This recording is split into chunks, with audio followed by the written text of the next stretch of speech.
Kako je spet držati ti dve vaši vinilki v roki po letu 82 oziroma 83? Spodbudno in presenečenje je veliko, da je tako dober izdelek ratov. Mislim, sem čist presenečen. Pozitivno, ne? Ja. Ja, brez besed. Brez besed. Dobro, še enkrat. Ni kaj reči. Zdaj, en koncert ste že imeli in to razprodano, ne? Načrtujete še kakšnega oziroma imate v načrtu kakšne druge projekte, kakšne nove pesmi, nove albume? Ja, vsi me to sprašujejo, sam trenutno je v delu počas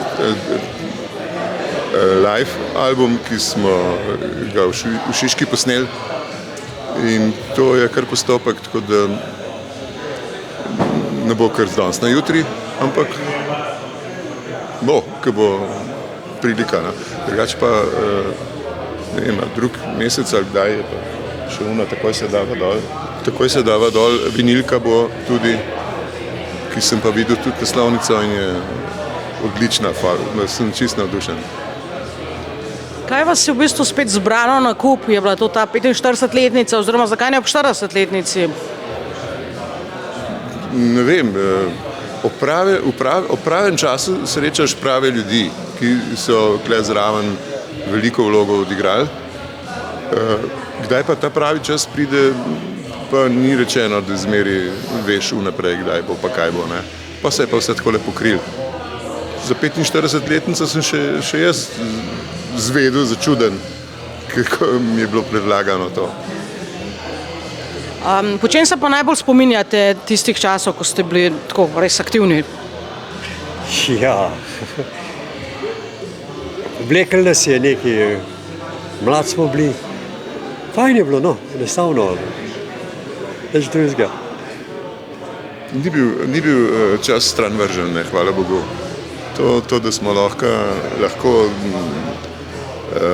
grmeli skupaj, ne, se pravi, kultiviran hrup, kontroliran hrup, no, zganjali, to je mene zmeri vlekli naprej, pa očitno sem imel tudi dobre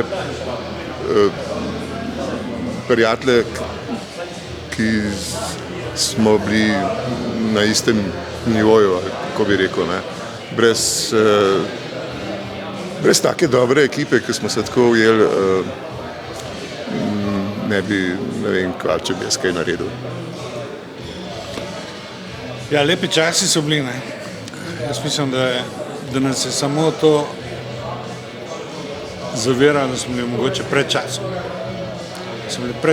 Da smo bili mogoče v jugi, ne, Beograd, Hrvaška, smo bili bolj popularni kot Slovenija.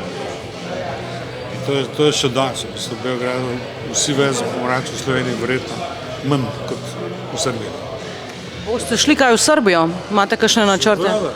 Na splave, žurac v Beograd. Za koncert pa ne? Ja, ko bo stvar pripravljena na novo zdaj, ne, od te 45-letnice je treba to stvar postaviti na nove noge in se že pogovarjamo neki, možnosti so, ne. Zdaj samo mi moramo biti ready, kako bi rekel temu. Jaz bi samo to dodal, da smo veseli v bistvu, da se končno slišijo ploče tako, kot bi se mogli, ne. Ja. Tudi v bistvu original ploče so bile slabo narejene takrat za tiste čase. Zdaj se moramo zahvaliti založbi Nika, pa Martinu Žvelcu, da je naredil res nov mastering in je zdaj in zvok in tempo tako, kot bi mogel biti. Ja, res je, drži. Presenečen sem čist, ko sem prejle poslušal, sem rekel, to pa je tako, ko smo si vedno želeli, ne. Zdaj, po tolikih letih, ja, glej, kaj češ, enkrat pride, če pride, ne. Ja, jaz jim želim sam dober, pa naj uspejo še malo veliko. Imate to ploščo še kam zadati? Še iz tistih časov ali ste kupili nov gramofon, no? Jaz nimam ne gramofona, ne plošče, tako da te dve plošče pa so šle verjetno v omaro. Ne, bom pa nabavil gramofon, ker to je zdaj trend. Nimam, pa ponavadi nikoli si svoje muske nisem poslušal, pa dajal gor. Zanimivo, ne?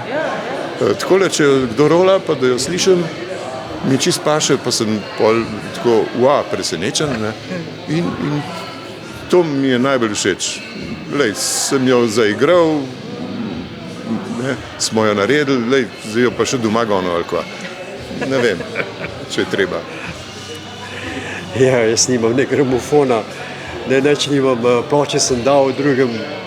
Tako da, kar slišim po radiju, vsake toliko cajt, drugače pa ni. Še to treba povedati, da v bistvu zdaj bojo končno posnetki tudi na radijskih postajah, ne?